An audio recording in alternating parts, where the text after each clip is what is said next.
as Hurricane Katrina pounds Louisiana and Mississippi. Stay with 11 News for the most complete coverage of this killer storm. Live reports throughout the day and night, showing you the latest pictures of the devastation. From the eye of the storm to Katrina's impact on Houston, 11 News has more reporters covering this story from every angle. And turn to hurricane expert Dr. Neil Frank for the most reliable track of Katrina. For the most up-to-the-minute coverage of Katrina, trust 11 News. Now, 11 News at 5:30. Good evening, I'm Sherman Chow. And I'm Vicente Arenas. Thank you for joining us. Hurricane Katrina has morphed into a true monster tonight. The now Category 5 storm is taking direct aim at the Big Easy. The mayor of New Orleans calls Katrina a once-in-a-lifetime event and early today took action.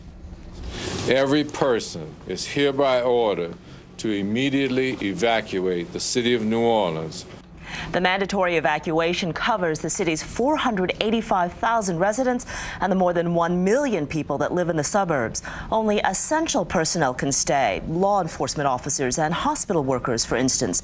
If someone can't make it out, the city of New Orleans has set up 10 shelters of last resort, including the Superdome, a very crowded place right now. 11 News is your hurricane headquarters. We have crews throughout the region that are going to keep you up to the minute on the information you need to know. Jeremy Diesel is in Covington, Louisiana, following last-minute evacuations from cities around New Orleans. Janice Williamson is in Baton Rouge, where they are also taking action to prepare for the storm. Dan Locke is in the Baytown area, which many storm evacuees will temporarily call home. And Amy Tortolani is in Galveston, where there are thousands of stranded passengers from diverted cruise ships. But first, we turn to hurricane expert Dr. Neil Frank, who continues to keep a close eye on what is a powerful and dangerous storm. Doc. Well, let's put this in perspective. There's only been 3 Category 5 hurricanes hit the United States this century prior to this one. That would be the 1935 storm. It had a central pressure of about 892 millibars. Then we had Camille in 1969. That hit the Mississippi coast. And then we had Andrew in 1992 in South Florida. And as we put the radar into motion now for the last 24 hours, there's 2 things that I want you to observe. Number one, watch the outer bands begin to move in to southeast Louisiana and the Mississippi coast. And way down here at the bottom of your screen, you'll begin to see the eye. The eye is about 150 miles to the south of the mouth of the Mississippi, and there you can see the eye begin to appear. And that's quite common to see the eye at about 150 miles away from the radar. Already we're seeing those strong bands move across the southeast Louisiana, and the central pressure in this storm is 902 millibars. If it does not weaken before it makes landfall, it'll be the second strongest hurricane that has ever hit the United States. And already we're seeing very strong winds at Southwest Pass. This is at the mouth of the Mississippi. Our weather bug station down there is now showing northeast winds 44 and gusts to 55. Let's put this into perspective now by looking down from the satellite and look at the eye. Anytime you see the eye that well defined on a satellite picture, you know that you have a very, very powerful hurricane. The coordinates of the center at 26.9 north, 89.0 west, and we expect the center to reach the coastline around daybreak tomorrow, and by midday tomorrow, the eye should be pretty close to the area of New Orleans. There is a little bit of uncertainty. It might pass a little bit west of New Orleans. That would be the worst track that we could have, or it could pass a little bit to the east of New Orleans, and we'll have more details on that when we come back. All right, thanks, Dot. We'll check back with you in just a moment. Many of the Louisiana residents evacuating today took as much time as possible, but they did follow those orders. But some cannot leave. Not everyone can make it out of the Slidell Hospital, for instance. 11 News reporter Jeremy Diesel is in Covington tonight and joins us now with an update on the evacuations. Jeremy? Well, Sherman, we've heard a lot about gas prices over the last few weeks and how high they are. Check those gas prices out for size. $3 is a good price if only you could get any gas. Like many of the gas stations here, I can see 5 of them at this particular intersection, all of them closed, most of them out of gas. And that's while the highway system behind me is still packed with people, thousands of them who are still trying to make their way out of this area. When your business is hospitality, I think it's pretty safe hotel.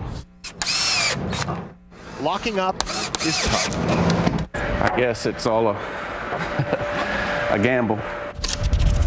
I guess we've had so many storms that nobody really thinks about it until it's right on you. That makes getting out tough, too, and it won't happen fast. Shani Condit and her 3 daughters aren't going anywhere at all. Not by choice. It was starting to overheat, so I thought I'd pull over, so. What? Do you have a plan? What? No, just let it cool off. We just have to get to 59, and I'm pretty sure that if the traffic just keeps on going, we'll be okay. Plenty of folks have no option. What can you do? This is that one. So Joan Jones leaves her son Dennis behind. Patients staying safe, they hope. Families going. He's gonna be safer than I am. I gotta get on that road. You think? I know. They got a generator if anything happens. He's in the hospital. He's in the best place he can be. Not as safe at Slidell Memorial Hospital. It's being evacuated, and officials have removed the most critical patients. Well, we'd hope to get everybody out of the hospital, but I don't think that's going to happen now. Not enough ambulances to go around, so a few dozen patients and staff will stay, likely with no power and no generator. We got high-quality people here that are committed, but I don't think anybody's been through what apparently we're going to go through, and we'll do the best we can. And that's all anyone can ask. Southern hospitality does have its limits. Now, law enforcement officials have been extremely busy here all day long doing what they call the contraflow plan, which is turning around the highways, trying to make as many folks able to get out of this area as possible. But that law enforcement presence is going to be ending fairly soon. That's because all of the local municipalities around here, like this one that have mandatory evacuations, say their personnel will stop providing city services when winds reach 50 to 60 miles an hour, close to hurricane strength. All right, that was Jeremy Diesel reporting, obviously, a technical glitch there. President Bush has already declared a state of emergency in Louisiana and Mississippi. That means federal agencies will be able to coordinate relief efforts with state and local officials. We cannot stress enough the danger this hurricane poses to Gulf Coast communities. I urge all citizens to put their own safety and the safety of their families first by moving to safe ground. People in Baton Rouge are also bracing tonight. Many service stations have no more gasoline, as you just saw Jeremy report.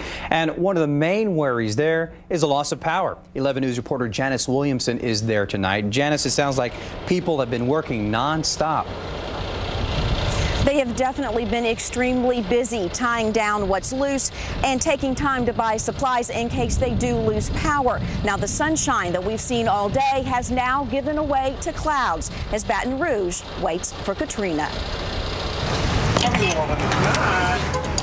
By noon, Baton Rouge was running out of gas. There's only one grade here, and across the street they're out completely, so it's a gas shortage. Evacuees from New Orleans were left to ponder the best route to safety. This is the best way to go, I think. On the interstate, it was the Louisiana Crawl. Trying to get to Houston, because that was the only place there was any hotels available.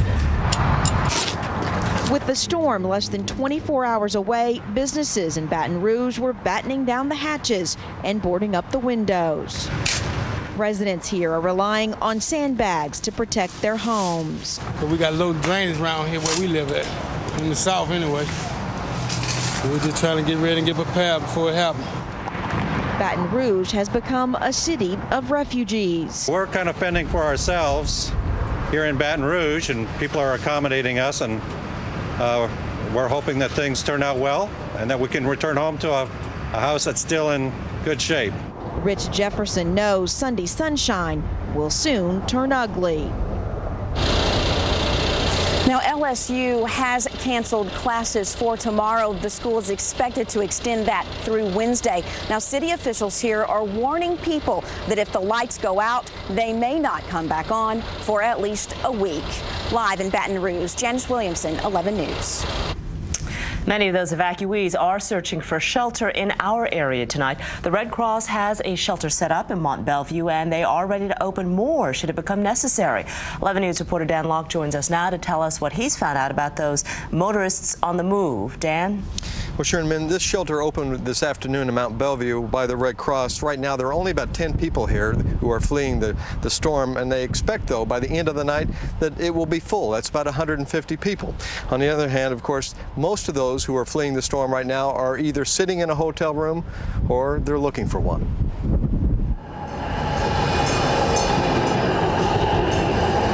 Think of it as New Orleans West. How y'all doing? Yeah, we're doing good, man. I pulled up, I've been here 2 minutes, and I've ran into neighbors and old work acquaintances. Katrina's refugees began arriving in the middle of the night and are still pulling in. This was the closest thing we could find. The Marriott Courtyard, like most every other hotel in Houston, was booked full by noon. Only the Hilton Americas, with its 1,200 rooms, still had any availability. See y'all later. John Pegg was just happy to be here. 2 kids, a dog, a cat, all in a van. For 13 hours. For 13 hours. Those who hadn't booked early were out on a highway this morning headed west. We tried to stay in Houston, couldn't get anything, so we're going to Austin. If you called Holiday Inn this morning, you discovered that there wasn't one room available from San Antonio to Valdosta, Georgia. That covers 47 hotels and 792 miles. And to make matters worse, I-10 at the West Loop was closed while they hammered at the old roadways overhead. Still, no one seemed to think they should have stayed and tried to ride it out. This is the first time we left. We don't usually leave, but this one's going to be a bad one, so we're leaving. Some were lucky. They came fleeing the threat of a wall of water 20 feet high, only to be greeted by a quaint trickle. There's no waterfall here in Mount Bellevue, and officials suggest that you bring your own sleeping bags and your blankets if you do come here. What they do have, though, is food, hospitality, and a helping hand. Reporting live from Mount Bellevue, Dan Locke, 11 News. Texas Task Force 1, the state's elite search and rescue team, is on its way to Louisiana. The team helped search for survivors at Ground Zero after 9/11. It's also helped out at other disasters, including recent hurricanes. 200 members of the Texas State Guard are also on standby. We will continue providing up-to-the-minute coverage of Hurricane Katrina, now a stunning Category 5. You can also follow the story at KHOU.com, and there you'll find audio blogs and phone pictures from our crews throughout the region. You can also watch continuous coverage of WWL, our sister stations from New Orleans, Louisiana. Coming up, our coverage of Hurricane Katrina continues. Some cruise ship passengers who thought they were headed to New Orleans find themselves in Galveston instead. Plus, hurricane expert Dr. Neil Frank will talk about the last major storm to hit the Big Easy and the dangers of storm surges. Katrina is a powerful and dangerous storm. The Category 5 hurricane is barreling towards New Orleans tonight. And the New Orleans-based Carnival Conquest cruise ship was supposed to return home today. But as 11 News reporter Amy Tortolani discovered, Katrina's path means thousands of passengers are now stranded in Galveston. The swelling surf was a welcome invitation on a sunny Sunday afternoon. This is unusual. The hurricane swell's hitting, got a lot of big waves coming in. Some look at this as an adventure, but Hurricane Katrina is extremely dangerous, even deadly. So Carnival cruise ship Conquest was forced to dock at the port of Galveston instead of returning to New Orleans. We are safe. You know, that's one good thing. We're here and we're on land, and now we're off the ship. They actually got it off course, and he said that the driver put the pedal to the metal so we can beat the hurricane. The nearly 4,000 passengers on board could take buses to Houston airports or find their own transportation or even stay on board until Monday. While they were safe, many now worried about their cars left behind in New Orleans. There's no way I can get it. I mean, we just bought it the Saturday before we come down here, and it's going to be just a total loss, I guess. On just how many people decided to leave the cruise ship or how many decided to stay behind tonight, but we can tell you here in Galveston the surf is already about a foot above normal, and by tomorrow it's expected to be about 2 feet above normal. All day we checked in with emergency management, and it tells us the most it expects to see tomorrow, thankfully, is some minor street flooding. Reporting live in Galveston, Amy Tortolani, 11 News. Experts say the greatest potential for loss of life related to a hurricane is from the storm surge. Our expert, Dr. Neil Frank, joins us now to talk about that and Hurricane Camille, the last Category 5 to strike the New Orleans area. 9 out of 10 people who die in a hurricane drowned in the storm surge. And Camille in 1969 had a storm surge of 24 feet high. Now let's take a look and show you what would happen in New Orleans if we have a Category 4 or 5 hurricane making landfall there. And you can see that everything is shaded in there, and a light color is going to be flooded. Well, that includes all of New Orleans. It also includes Slidell and a good area, a good portion of the area of the Louisiana coast to the south. Now, what kind of damage can occur with a storm surge? Let me show you. First of all, the Richelieu Apartments. 25 people decided to have a hurricane party in that 3-story apartment complex you see on the left. 23 of the 25 people died when the only thing that was left the next day was the floor slab. It was storm surge, see, that did this damage. A church had bought this home. Home was over 100 years old, and they were going to open a school in September.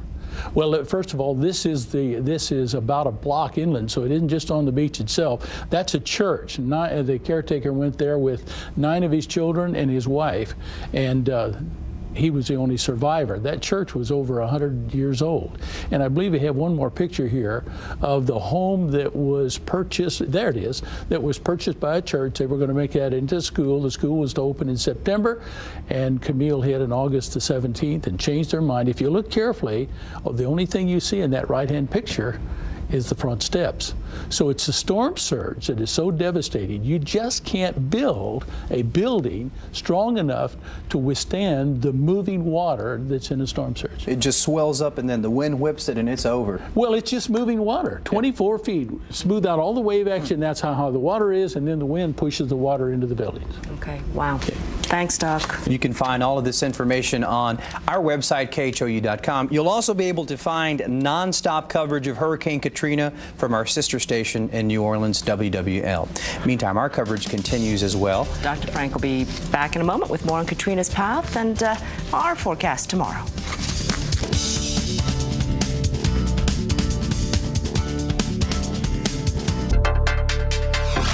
Well, over the last 24 hours, or particularly overnight, there's been a significant strengthening of this hurricane. It is now a Category 5 hurricane. Anytime you see the eye like that, it is a well-defined hurricane. And the nightmare that I have feared for about 45 years of tracking hurricanes could occur tomorrow if 2 things don't happen. Number 1, that this storm would weaken some as it approaches the coastline. And number 2, if the eye passes just to the west of the city and push all that water into Lake Pontchartrain, and the city, of course, is below sea level, and so you would have just a gigantic disaster there, indeed, if this does occur. Let's take a look at the radar and show you what's happening now there in terms of the radar. We're going back 24 hours. I want to show you 2 things. Number 1, watch the outer bands already affecting southeast Louisiana, and right down here at the bottom, you'll see the eye come into view. And one more time, even from the radar perspective, anytime you see an eye that well defined, you know it is a major, major hurricane. The central pressure is about 902 millibars. Now, that may not make a whole lot of sense to a lot of you, but the strongest hurricane that's ever hit the United States was one in the Florida Keys in 1935, and it had an 892 millibar. Camille in 1969 made landfall just to the east of New Orleans around Pass Christian and Gulf Shores, Mississippi, and it had a 908. So if this storm does not weaken, and if the eye crosses the coastline tomorrow morning with the strength that it is now, it'll be the second strongest hurricane that has ever made landfall in the United States, and the worst possible track is to have that track move just west to the city. The city of New Orleans is just a disaster waiting to happen. You got a big lake to the north, the Gulf to the south, a major river through downtown, and most of the city is below sea level, protected by levees. And already we're seeing the winds at the mouth of the Mississippi begin to gust almost to hurricane force. force, gusting 44, gusting to 52. We would expect hurricane force winds there sometime after midnight as this center goes on up into the city itself or near the city. This is the satellite perspective, and there's that eye that I'm talking about. This is the 12-hour forecast. You can see that the center could be pretty close to the coastline around daybreak tomorrow, and then on up towards the city itself by about midday. Now, the eye could pass a little bit to the left, or it could pass a little bit to the right. The best scenario for New Orleans if the eye would pass a little bit to the right, but then that would bring the storm right into the Mississippi coast where they had Camille in 1969. The probability of the center crossing various coastlines you can see is plotting here, so a 47% chance puts New Orleans in the greatest threat at the present time. Storm surge could be anywhere from 18 to 22 feet with isolated areas of 28 feet, and the winds in the neighborhood of 165, 70 miles an hour would do catastrophic damage to the coastal buildings there. And then it should move on inland and be no problem for us here in Texas. We might have water that's a foot or two above normal. Why is it making the move towards the north? Well, that high that we've been talking about finally retreated, opening the door, and so you can see that the storm track is a little bit more to the northwest today, and we expect it to continue to move towards the north. Then tomorrow, very warm day here at 93. Look at those northerly winds. That's because of the storm being to the east of us. Water running 1 or 2 feet above normal, some minor flooding. One more time, watch the high move to the west, opening the door for the storm to move up to the central Gulf Coast. There is a cold front in the north and very pleasant behind that, quite warm to the south of it. So here's what we think is going to happen. The high is going to continue to move off to the west, which allows the storm to move up to the coastline tomorrow morning. That would be the eye, and then the center passing pretty close to New Orleans then by midday tomorrow. Then it moves off to the northeast, and we stay on the dry side here, which means that we're going to stay hot. A slight chance of an afternoon or evening thunderstorm. Some of you experienced some big thunderstorms last night as they rumbled through. So let's call the high temperature in the mid-90s, and that's the way it's going to be for the next several days. So we're on the dry side, but we could have a catastrophic disaster in the city of New Orleans tomorrow. So, and those levees you mentioned have been battered by storms in the past, and they're not very strong. Well, they're earth levees, and so they can erode. All right, thanks a lot, Doc. Katrina is so strong, experts call her a once-in-a-lifetime event, and tonight the Big Easy is the big target. The city of New Orleans has never seen a hurricane of this strength to hit it almost directly. 1.5 million people are on the move, but not everyone can make it out. For them, sanctuary comes from the saints, residents writing it out in the Superdome. Pray for all of New Orleans. And folks are. Tonight the siege has begun with the appearance of rain and strong winds. New Orleans is the big uneasy, as residents have no idea what they'll come home to, despite the city's best efforts. It's a vast area that'll be totally underwater after the storm passes. Good evening, I'm Vicente Arenas. And I'm Sherman Chow. Thanks for joining us. It is the worst case scenario experts have feared for years, a direct hit on New Orleans by Hurricane Katrina. It is a powerful and dangerous Category 5 hurricane. Every person is hereby ordered to immediately evacuate the city of New Orleans. And with that order, nearly 1.5 million people were told to leave the Big Easy. That storm is so powerful, experts say as many as 1 million residents could be left homeless. And we have you covered throughout the region tonight. Jeremy Diesel is following evacuees in Hammond, Louisiana. Janice Williamson is in Baton Rouge, where people are working nonstop, bracing for the worst. Jason Whiteley was in Lake Charles checking on gas prices. Dan Locke is covering evacuees that have come to our area. And Mike Zentek checked in on Ellington Field, where the Hurricane Hunter planes have moved to stay out of harm's way. As always, though, we begin with our hurricane expert, Dr. Neil Frank. And what is the latest, Doc? Well, I tell you, we've been watching the airplane reports all afternoon. There's just been no change in the strength. The winds are still around 160 miles an hour. And as we put the radar into motion, watch two things. You'll see some of the outer bands begin to move into the area of the Mississippi River, and that's the yellows and the reds. And so some very strong bands now have reached the mouth of the Mississippi, but also notice how well defined the eye is. That tells us it's a very powerful hurricane. Again, the winds are 160 miles an hour. The center is about 100 miles to the south of the mouth of the Mississippi and 165 to 170 miles to the south of New Orleans. It is moving towards the north-northwest about 10 miles an hour. We expect the center to be on the coastline around daybreak this morning. We have a buoy right at the mouth of the Mississippi River, and you can see that they're reporting northeast winds now 69, gusting to 90, so hurricane force winds have already reached into the mouth of the Mississippi. Let's put the satellite pictures in motion for the last 24 hours. And the expected turn to the northwest and finally to the north took place today, and there you can see the projected track for the next 12 hours. So we do expect the center to be on that coastline around daybreak tomorrow, and then it should pass by the city around midday tomorrow, and then it'll move rapidly off to the northeast. So I have more details on this storm when we come back. All right, Doc, we'll check in with you. Thanks. The Superdome in the Big Easy is no longer home to the New Orleans Saints. Tonight it is home to people seeking the shelter of last resort, some 9,000 so far. 11 News reporter Brad Watson has been there as he watches people fleeing the path of the storm. Fear looked like this in New Orleans Sunday. Outbound traffic backed up for miles and miles with people afraid of Hurricane Katrina. It's dangerous and it could do any kind of damage. Worried drivers looked for open gas stations that were hard to find. I saw the gas station, a few people pumping gas, so decided to pull on in and try to get it right here because no telling what's going on no further out. While most people chose to flee New Orleans by driving, others wanted to fly as time ran out. But as midday approached, airlines canceled more and more flights. Brett Weir of New Orleans caught a Southwest flight to Tampa. I just don't want to end up swimming in my apartment. It is so scary. This is supposed to be the worst hurricane of all time. But many decided to stay.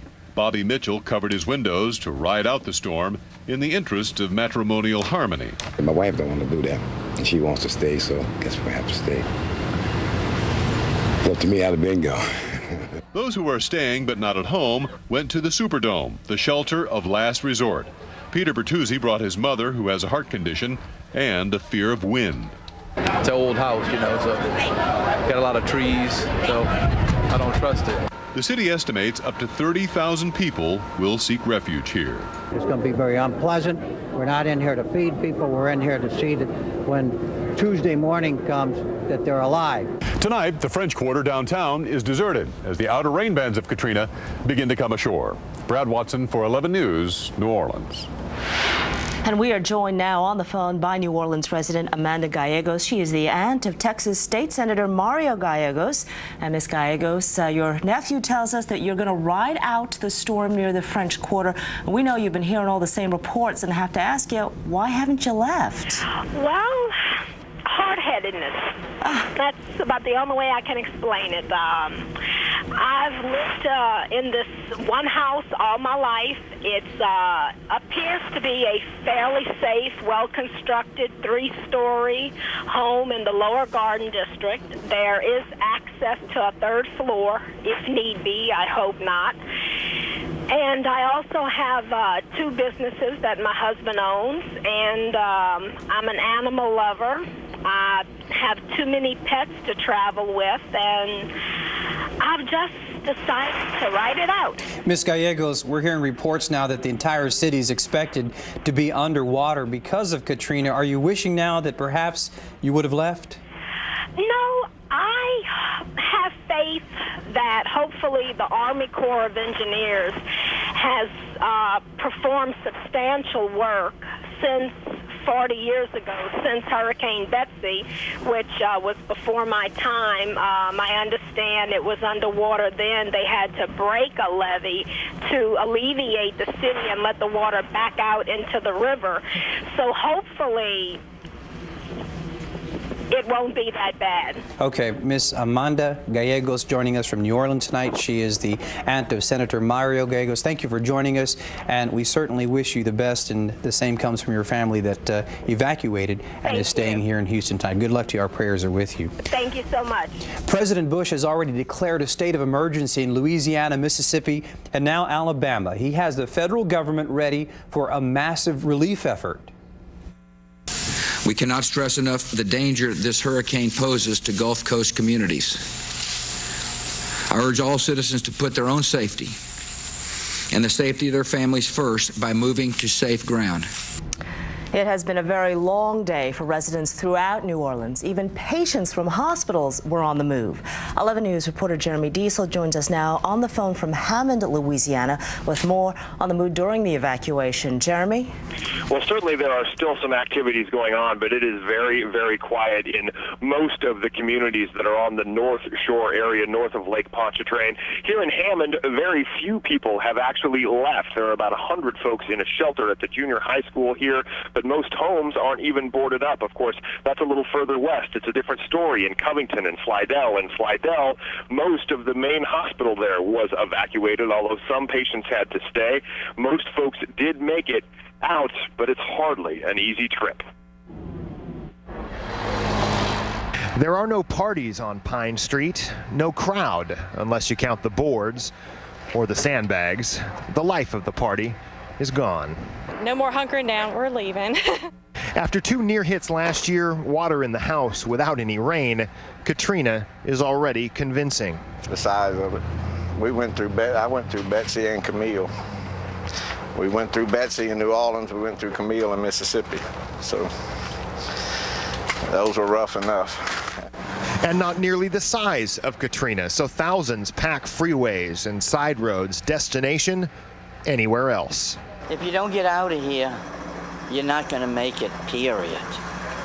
This is going to be the storm of the century. That's why officials tried to evacuate Slidell Memorial Hospital, worried about losing power. Just one problem, with gridlock seemingly everywhere. The ambulance services are working with us, but they just can't get vehicles here. So that's our dilemma right now. The roads are everyone's dilemma. Right now, there are winds that are starting to pick up. We've seen just a few small rain bands, although one of them was very powerful, come through the areas where we have been throughout this evening. But it is starting to be a little more breezy here on the North Shore. We're in Hammond at the Hammond Central Fire Station waiting to see what sort of emergency response there will or will not be as the evening progresses. But several cities that are in the more direct areas where the storm is going to hit, and even 2 refineries that have completely shut down for the first time ever, have all moved their fire equipment here to Hammond, and their people as well, so that they'll be available to move back in as soon as they can. Live in Hammond, Louisiana, Jeremy Diesel, 11 News. All evening long, we've been watching a steady stream of traffic still trying to get out of New Orleans. This is the I-10 bridge over the Mississippi River. These motorists are heading in our direction. Get this, some 18,000 vehicles are leaving New Orleans every hour. All those vehicles are jamming the westbound lanes of I-10, and they're moving through cities like Baton Rouge. That's where 11 News reporter Janice Williamson is watching the massive exodus. Janice. Well, I tell you what, we have caught a break in the weather tonight. We had some rain earlier, but for now, those showers have stopped. We did spend some time driving around the city this evening. I can tell you there's not one hotel room left. In fact, the city has opened several shelters tonight, and we found that most of the people using them for now are evacuees from New Orleans and the surrounding parishes. The first sign of Hurricane Katrina. As rain beat down on Baton Rouge, there was a small spot of serenity. There's this massive hurricane covering the Gulf of Mexico. The Turner family fled their mobile home in vulnerable Plaquemine Parish. This shelter, they believe, could be home for a while. It makes me feel better to be able to know what's going on, but it's kind of sad to know that it's hitting us direct, that we may be going home to nothing. At Terra High School, more than 200 people are trying to get comfortable, waiting out Katrina the best they can. Most evacuees spend hours in traffic to get here. In comparison, watching a movie without sound is no sacrifice. As long as my family fine, everything fine, it's okay. But hopefully, when we come back, everything gonna be okay. The Trans and the Turners have accepted there's a good chance it could be their homes underwater once Katrina blows by. It's the Lord's work, and we just take it as it comes. God give it, and God takes it. So. Now, the biggest fear here is that trees will topple over and take out power lines. That's what happened here in 1992 when Hurricane Andrew went through. They're telling us tonight that if the electricity does go out, it will take at least a week to get it back on. Live in Baton Rouge, Louisiana, Janice Williamson, 11 News. Sobering. Katrina is having an impact on oil production in the Gulf. That's expected to turn into an impact on already record prices, with a prediction of $70 a barrel tomorrow. The hurricane is targeting the heart of the country's operations, shutting down output of the estimated 1 million barrels produced every day in the Gulf. Not only is there an effect offshore, but on refineries in the region as well. It certainly could be bad news for our soaring gas prices. 11 News reporter Jason Whiteley has been traveling along I-10 as he made his way east this evening. And Jason, has gas been a trouble for motorists tonight? Sherman, not yet. As we made our way into Louisiana, coming through Lake Charles, Lafayette, and here in Baton Rouge, we've seen some pumps that are empty. Most are not, though. Right now, one of the biggest challenges so many people are facing ahead of Hurricane Katrina is communications. The telephone, because landlines are overloaded and cell phone towers are jammed, as is traffic on Interstate 10 getting out of Baton Rouge. Take a look.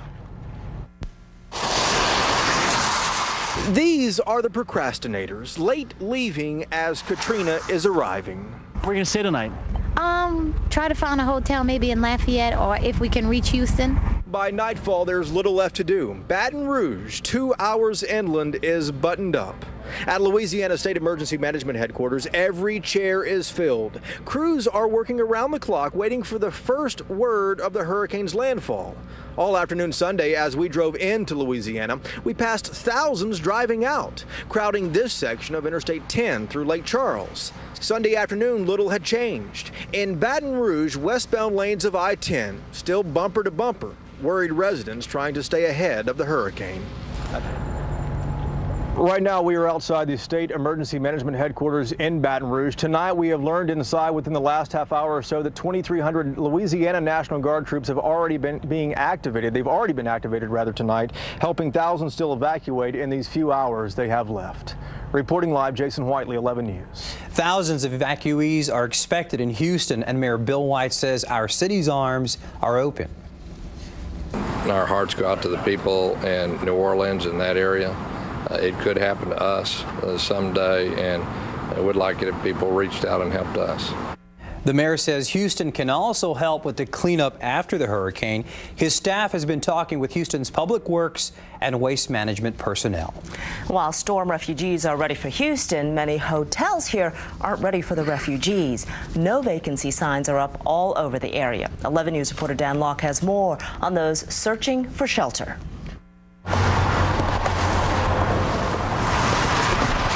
The skyline was nearly lost in the haze and the high wires. Pretty it was not, but after 8 or 10 or 12 hours on the road, Houston was a welcome sight. Welcome to the Marriott. What's the last name on the reservation? Josh Ladwig can't remember a day quite like this one. Hey, Ricky. Hey, give me a cart, Ricky. He's been running like this all day as the Marriott Courtyard filled its 362 rooms, one Louisiana plate at a time. From early morning, the highways were jammed with Katrina's refugees. Most were coming from New Orleans. All were fleeing from winds and tides projected to be of biblical proportions. This is the first time we left. We don't usually leave, but this one's going to be a bad one, so we're leaving. This hotel was like New Orleans West. How y'all doing? Yeah, we're doing good, man. Hold up, I haven't been here 2 minutes, and I've ran into neighbors and old work acquaintances. See y'all later. John Pig, for one, was just happy to arrive. 2 kids, a dog, a cat, all in a van. For 13 hours? For 13 hours. Lots of fun. It's nice they felt right at home. It might be just that for some time. If the storm's going to do what they think it's going to do, we're hearing it may be weeks before we can get back. Maybe 40 days and 40 nights, maybe longer. Well, this Courtyard Hotel behind me and most others like it in Houston are completely booked tonight. That doesn't mean that there aren't some empty rooms. In fact, just down the street from us here is the Hilton Americas, which tonight has 600 empty rooms, meaning it's only half full. So you can get a room there. The problem is the cheapest room is $265 a night. Reporting live from downtown Houston, Dan Locke, 11 News. The American Red Cross has opened more than a dozen shelters so far. 5 are in Texas, including one in Chambers County at the Mount Bellevue Senior Center on Eagle Drive. Evacuees are advised to call the Red Cross first to make sure there's still room available. That toll-free number is 1-866-GET-INFO. We've also learned that anybody with a Louisiana license plate will have a spot to park downtown for free. Those drivers can head to the Apex parking lot on Leland and LaBranch. We will continue providing up-to-the-minute coverage of Hurricane Katrina. You can also follow the story at KHOU.com. There you will find audio blogs and digital pictures from our crews throughout the region. You can also watch continuous coverage of WWL, our sister station in New Orleans, Louisiana. That is also available on Time Warner Digital Cable Television. That would be on Channel 310. But again, that is only if you have Time Warner Cable and digital service. Coming up, Katrina's storm surge is expected to cause much of the damage. Dr. Neil Frank will talk about what makes it so dangerous. Humans aren't the only ones fleeing the storm. We'll check in on some 4-legged evacuees. And we'll check in on our airports, find out if Katrina's slowed traffic here. Plus, the pilots and planes brave enough to fly into hurricanes seek shelter in Houston instead.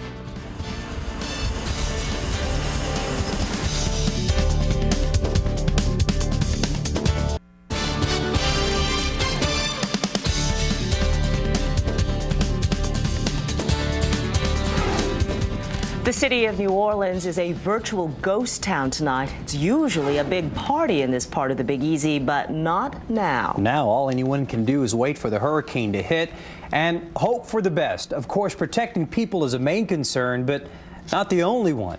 The planes that fly into hurricanes to gather information about them are themselves seeking safety from the storm. And as 11 News reporter Mike Zentak discovered, the hurricane hunters and their crews found refuge at Ellington Field. This C-130 plane is one of Hurricane Katrina's largest evacuees.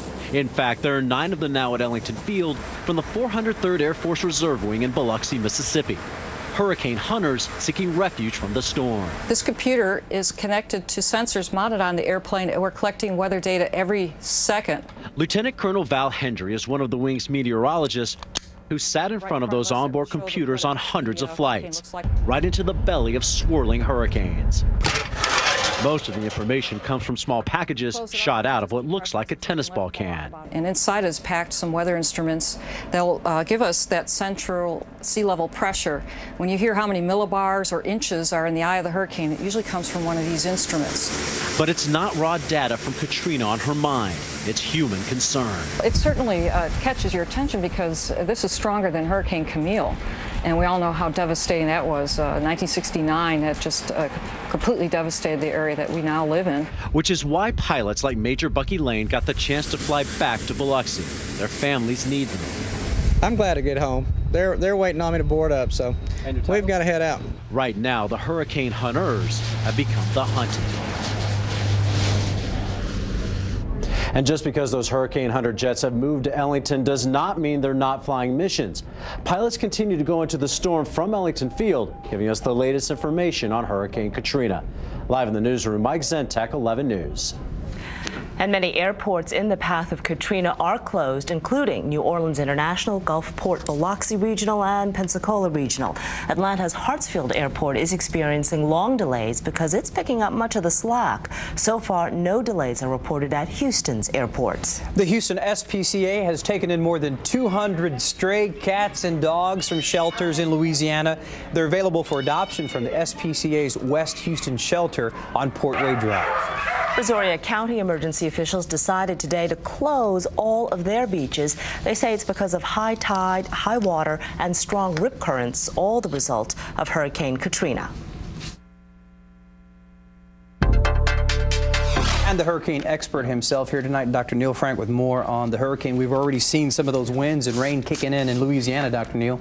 Well, you're absolutely right. You know, I've been tracking hurricanes for about 45 years, and the nightmare of nightmares, the one we really worry about, is a Category 4 or 5 hurricane making a direct hit on the city of New Orleans, and it looks like that might happen tomorrow. This is a major, major hurricane. Anytime you see the eye that well defined, you know that it's a powerful hurricane. The central pressure, as we were discussing there just a bit ago, is about 904 millibars. Now, let me put that in perspective. The normal atmospheric pressure runs around 1,010 to 1,020 millibars. Anytime you have a 100 millibar drop, then you're going to see a major hurricane. The strongest hurricane to hit the United States was down in the Florida Keys in 1935. The central pressure was 892 millibars. Camille was 908 millibars, and Camille made a direct hit on the Mississippi coast.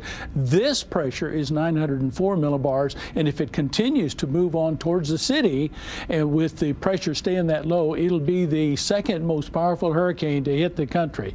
Now let's put the radar into motion. Two things I want you to watch. Watch the inner bands. They have now reached up to the mouth of the Mississippi. That would be the reds and the yellow bands. You also see the eye coming into view, and the storm is moving towards the north-northwest. Remember yesterday we told you that it was going to take that turn towards the north, and that's exactly what's happened today. So it's moving to the north-northwest about 10 miles an hour. The center is about 100 miles south of the mouth of the Mississippi and about 165 miles south of the city of New Orleans. So we would expect the center to be on the coast around daybreak in the morning, and then the center passing through the city sometime around midday tomorrow. Already with those outer bands, we're seeing hurricane force winds. Our weatherbug station is a buoy at the mouth of the Mississippi, and they're reporting northeast winds 72 and gusts to 90, and those hurricane force winds will spread on into the city tonight. Let's put the satellite pictures in motion for the last 24 hours, and you can see that turn now towards the north and headed towards the city of New Orleans. And so what is the projected track? Again, we think the storm center is going to pass very close to the city of New Orleans. Now, the impact on the city will depend on whether the eye passes a little to the west of the city, a little bit to the east of the city, or directly over the city. If you're plotting the coordinates, 27.6 north and 89.4 west. Storm surge with this will run 18 to 22 feet, and we could have some places as high as 28 feet, which means that most of the city will literally go underwater. Then the storm will move rapidly off into the eastern part of the country. Now notice that we're over here on the weak side, or the drier side of the storm. Even though our winds are now blowing out of the north, they're very light. Remember last night we were watching this area of thunderstorm? Well, those thunderstorms went right on through here last night. Some of you saw some pretty vivid lightning, and it's been pretty dry around here today. But there you can see over the right-hand side of your screen, the eye of this storm is now coming into view. It was a warm day over the state, even though the high that we've been watching has moved out of the picture. It's over northern Mexico at the present time. And let's take the broader view now. Watch the high as it moves to the west. That's why the storm made this move to the north, because the high got out of the road. And so it looks like that the landfall is going to be right there in the vicinity of New Orleans. A little front to the north and pleasant temperatures up behind that front. Very hot in the desert southwest. And so what's going to happen? Well, the high is going to continue to retreat to the west. So here comes the storm right up over the southeast Louisiana and then on into the eastern part of the country, which means that we stay on the dry side. That means that we also stay on the warm side. So our temperatures for the next couple of days, high temperatures are going to be around the mid-90s. There is a slight chance that we'll see an afternoon or evening shower, and that's the way the temperatures are going to be for the rest of the week. But I am very concerned that we're going to end up tomorrow with a major disaster in this big city of New Orleans. Yeah, we kind of got a rule of thumb in the newsroom is that we don't worry until Doc is worried. Yeah, and everybody's worried tonight. Yeah. Yes. Thank you, sir. Well, the last category, as you've heard, the last Category 5 hurricane to hit the Big Easy was Camille in 1969. Dr. Neil Frank will be back to talk more about that storm. And he'll let us know just what makes storm surges so destructive.